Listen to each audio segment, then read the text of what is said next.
Dubai जो कि दुनिया का सबसे सुरक्षित शहर माना जाता था, क्या वो भी मिसाइलों के साए में आ गया है। लोग कहते थे जिंदगी में एक घर दुबई में तो होना ही चाहिए, second home, tax free life, global safety. लेकिन अब सवाल उठ रहा है, अगर ईरान इजराइल टकराव बढ़ता है तो क्या दुबई भी इस जंग का एक हिस्सा बन सकता है। रिपोर्ट्स में दावा किया गया है कि ईरान ने जवाबी कार्रवाई में सैकड़ों मिसाइल और ड्रोन लॉन्च किए।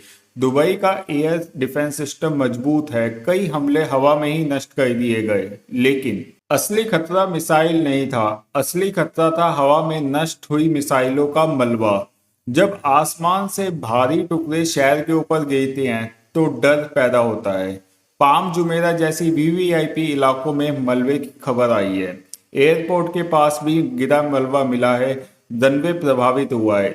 जेबल अली पोर्ट में कामकाज धीमा हो चुका है। शहर चल रहा है लेकिन विश्वास डगमगा रहा है लोगों का। सबसे बड़ा सवाल, दुबई में 35 से 38 लाख भारतीय रह रहे हैं, जिसमें मजदूर, छात्र, बिजनेसमैन, कलाकार सब इन्वॉल्व है।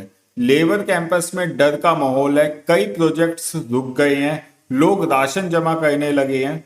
पुणे के एक छात्र की उड़ान कैंसिल हो गई और 800 से ज्यादा फ्लाइट्स प्रभावित है, जिसमें एयर इंडिया और इंडिगो की फ्लाइट भी शामिल है। भारत सरकार निगरानी में है, जरूरत पड़ी तो इवैक्यूएशन प्लान भी तैयार है, लेकिन डर आंकड़ों से नहीं जाता। एक सवाल आप खुद से पूछिए, क्या दुबई वाकई में टारगेट था या वो सिर्फ जंग की जद में आ गया। अगर दुबई भी सुरक्षित नहीं तो सुरक्षित कौन। एक्सपर्ट्स मानते हैं ईरान का मुख्य निशाना अमेरिका और उसके सहयोगी देश हैं। दुबई की लोकेशन स्ट्रेटेजिक, कंफर्टेबल है, पोर्ट्स, लॉजिस्टिक और आधुनिक इंफ्रास्ट्रक्चर के लिए। ईरान ने चेतावनी दी थी, जो भी अमेरिका या इजराइल को रणनीति मदद देगा वो खतरे में है। दुबई सीधा निशाना नहीं है, लेकिन सॉफ्ट टारगेट बन सकता है। दुबई का डिफेंस सिस्टम हमले रोक रहा है, लेकिन 100% सेफ्टी कोई भी युद्ध में आपको नहीं मिल सकती। दुबई की असली ताकत क्या है? Real estate, luxury, global image. लेकिन अब रियल इस्टेट में पोज मोड लग चुका है, नई बुकिंग कम हो गई है, डेवलपर अनाउंसमेंट टाल रहे हैं, टूरिज्म भी इससे काफी हद तक इफेक्ट हुआ है। जेबल अली पोर्ट स्लो हो चुका है, सप्लाई चेन भी दबाव में है। दूध, ब्रेड, सब्जियों के दाम कुछ जगह बढ़े हैं, लोग पैनिक बाइंग कर रहे हैं क्योंकि क्रैश नहीं आया, लेकिन स्पीड अब धीमी हो चुकी है। दुबई प्रशासन ने सोशल मीडिया पर अपनी सख्ती दिखाई है। हमलों या मलबे की तस्वीरें पोस्ट करने पर भारी जुर्माना या जेल की चेतावनी दी गई है नागरिकों को। एक तरफ एयर डिफेंस की ताकत दिख रही है, दूसरी तरफ ग्लोबल इमेज बचाने की जंग।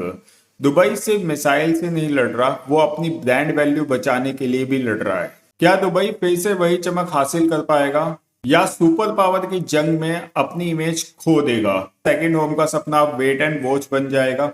क्या दुबई सैंडविच बन गया है अमेरिका, इजराइल और ईरान के बीच? इन सभी सवालों का जवाब तो हमें आगे आने वाले वक्त में ही मिलेगा, लेकिन इस पूरी तस्वीर से हमें सबसे बड़ा सबक मिलता है, दुनिया में कोई भी जगह 100% सुरक्षित नहीं है। ग्लोबल पॉलिटिक्स, कूटनीति और राजनीतिक संतुलन यही तय करेगा कि दुबई चमकेगा या नहीं। क्या आपका कोई अपना दुबई में है? क्या वो खुल के बात कर पा रहे हैं? कमेंट्स में अपना फर्स्ट हैंड एक्सपीरियंस जरूर लिखें। सब्सक्राइब करना इसलिए जरूरी है क्योंकि अगली कहानी शायद आपके शहर की हो। मिलते हैं नेक्स्ट वीडियो में। Thank you so much for watching.